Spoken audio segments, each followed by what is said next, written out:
I am 100% pro-life. I am outspokenly pro-life. I am so pro-life that I'll debate anybody on the topic at any time. The only exception I could possibly imagine is life of the mother. And I will defend that position morally, scientifically, and biologically, and philosophically. But introducing a piece of legislation that you do not have the votes for, like not even close to having the votes for, it's not going to pass. That was MAGA crank Charlie Kirk, and he has some harsh words for Senator Lindsey Graham's proposed federal ban on abortion from 15 weeks. And Kirk wasn't done. He thinks Graham is sabotaging the Republican Party by introducing this legislation right before the midterm elections. Here's more from Kirk. The only rationale is that you want this election to be about abortion?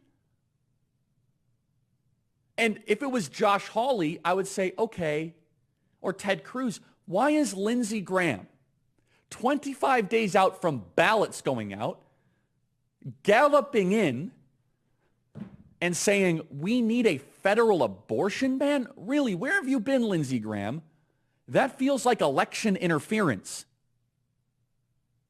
And I say this as someone who is so pro-life. I would love a total abortion ban. Let's be clear. Charlie Kirk does want a national ban on abortion. He just wants Republicans to do it after the election, when voters can't punish them for being authoritarian strongmen. And when it comes to abortion, Republicans are the dog that caught the car. Now, even senior GOP leaders worry the party is at risk of getting run over by their own extremism. Things got so bad for Graham that even Fox News invited him on to be slapped around by resident beer-soaked commentator Jesse Waters. For his part, Graham says he doesn't particularly care if he's setting the Republican Party on fire.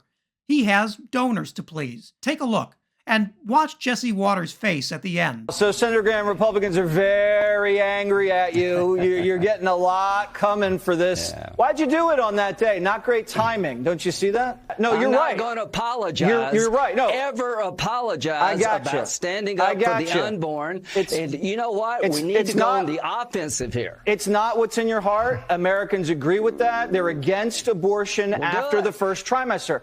But there, you got to talk tactics, Senator. It's terrible timing, terrible tactics. Take Senate Minority Leader Mitch McConnell. Back before the Supreme Court overturned the right to abortion in America, McConnell loved to force Senate votes on restricting abortion, in part because he knew they wouldn't pass. McConnell pushed for a 20-week ban in 2020. He also introduced it in 2019, 2018. You get the picture. But now Republicans know they're actually in a position to do something about abortion. And all of a sudden, you can't force Senate Republicans to say the A word. Not a single Republican senator, not even Lindsey Graham, has mentioned phrases like fetal personhood in weeks. And Mitch McConnell, yeah, the same one we just talked about, is now urging his colleagues to say anything but abortion. As it turns out, it's a lot harder to hide decades of anti-women, anti-choice rhetoric than Mitch McConnell thinks, especially when Republican candidates were calling for some of the most extreme abortion bans in American history as recently as July of this year. DC news outlet Axios calls it the big scrub. It's easier to just call it running from the consequences. And one big thing is working in Democrats' favor. Republicans are actually terrible at hiding their anti-abortion records. Just this week, Pennsylvania's Doug Mastriano was forced to explain why in 2019 he said women who seek abortions at 10 weeks should be charged with murder. Take a look. Would that woman who decided to have an abortion, which would be considered an illegal abortion, be charged with murder? Okay, let's go back to the basic question there.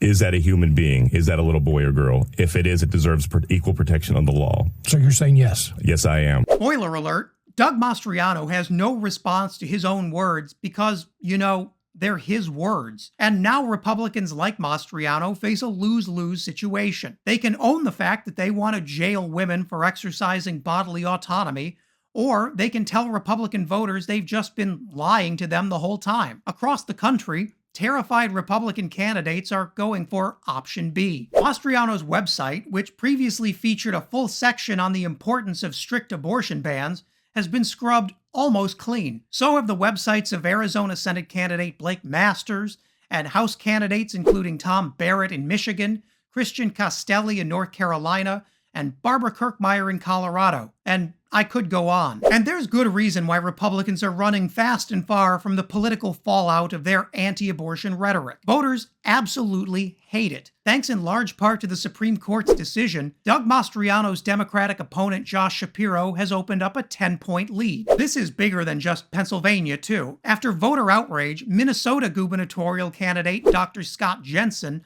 went from pledging that we're going to ban abortions to saying that abortion is a constitutional right in Minnesota, and he'll protect and defend women. Take a second and let that one soak in. And that guy is a doctor. Even traditionally Republican voters, especially Republican women, are starting to bolt the party over the far right's abortion insanity. In New York, Democrat Pat Ryan won an upset special election in a right-leaning district after making abortion the issue in the race. Suburban Republican women provided him crucial breakaway votes there. And abortion is driving a massive surge in voter registration, too. Texas alone added over 300,000 new voters since the Supreme Court ended abortion. That gave Texas Democrats a 10-point advantage in registered voters and nearly doubled the GOP in voter enthusiasm. And in Kansas, which recently voted to protect abortion, almost 70% of new voters are women. But this huge shift in public opinion isn't just because Republicans are lunatics. They've been lunatics for a while now, if you haven't noticed. Voters are energized because Democrats are finally making abortion a headline issue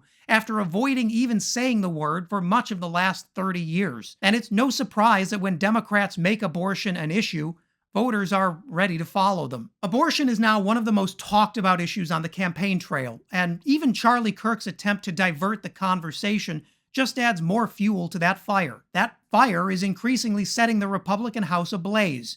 And after decades of calling women baby killers, the far right can't quite make itself sound like human beings again. Voters should remember that in November. If you made it to the end, thanks so much for watching. Please leave a like and consider subscribing. And leave a comment below so you can let me know what I should cover next.